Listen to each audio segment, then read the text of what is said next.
Hello viewers, আসসালামু আলাইকুম। আমি মেহেদি হাসান নিশাদ। আজকে চলে আসলাম আপনাদের মাঝে একটি নতুন ভিডিও নিয়ে। দিনটি ছিল 10 ডিসেম্বর। আমরা সবাই আন্তর্জাতিক নারী নির্যাতন প্রতিরোধ এবং মানবাধিকার দিবস উপলক্ষে পটুয়াখালীর জেলা প্রশাসকের কার্যালয়ে উপস্থিত হই। একই দিনে দুটি প্রোগ্রাম একই স্থানে অনুষ্ঠিত হয় এবং দুটি প্রোগ্রামের মাঝে গ্যাপ ছিল মাত্র 1 ঘন্টা।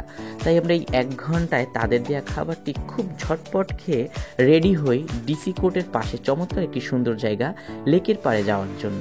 আর আমাদের এই 1 ঘন্টার সময়টা কাটানোর জন্য একটু ফ্রেশ হাওয়া খুব দরকার ছিল।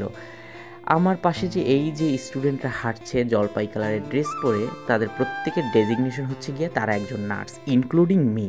আমরা অনেকেই নার্সিং সেবাটাকে একটু হেয় চোখে দেখি, কিন্তু নার্সিং শুধুমাত্র একটি পেশা নয়, এটি হৃদয়ের একটি আহ্বান। নার্সরা কেবল রোগীদের সেবা করেন না, তারা আশা এবং নিরাময়ের বার্তা বহন করে। নার্সিং হলো মানবিকতার একটি অবিরাম প্রতিশ্রুতি।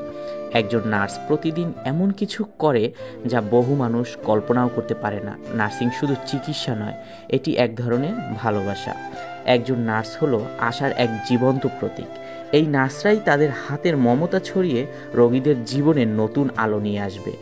এর জন্য আমি মনে করি, save one life you are a hero, but save a 100 life you are a nurse. Nurse are the heartbeat of health care. এর জন্য আমি খুবই প্রাউড ফিল করি মাঝে মাঝে নিজেকে নিয়ে, যে আমার ডেজিগনেশন একজন নার্স। এরপরে বলতে বলতে চলে আসি আমাদের সেই লেকের পাড়ে একটু ফ্রেশ হাওয়া খেতে। পটুয়াখালীর প্রত্যেকটা জায়গা এত চমৎকারভাবে অর্গানাইজড করা যে আপনি যেখানেই যাবেন আপনার মন ভরে যাবে। সকল খারাপ গল্প জানা সত্ত্বেও একজন প্রকৃত বন্ধু আপনার সঙ্গ দেয়। প্রিয় মানুষদের সাথে বন্ধুত্ব হচ্ছে সবচেয়ে মধুর বন্ধন।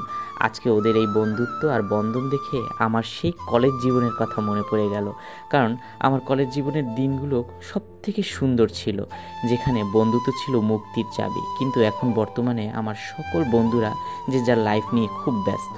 কলেজের সকল বন্ধুদের খুব মিস করছি। তবে আজকে আমার এই সকল প্রিয় স্টুডেন্টদের পেয়ে সকল কষ্ট ভুলে গেছি।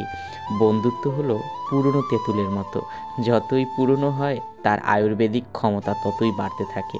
বন্ধুত্বের স্মৃতি কখনোই ভোলার মতো নয়। এরপরে আমরা ওইখানে কিছুটা সময় স্টে করি। ওরা অনেক চমৎকারভাবে বিভিন্ন জায়গায় দাঁড়িয়ে ছবি তুলতেছিল, কেউ হাঁটতেছিল, ঘুরতেছিল, এছাড়াও অনেক আড্ডা দিয়েছিল।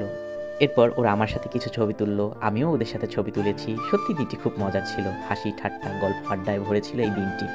এরপরে আমরা সবাই একটি গ্রুপ ছবি তোলার মাধ্যমে আজকের দিনটি সমাপ্তি ঘটাই। ভালো থাকবেন সবাই, আল্লাহ হাফেজ।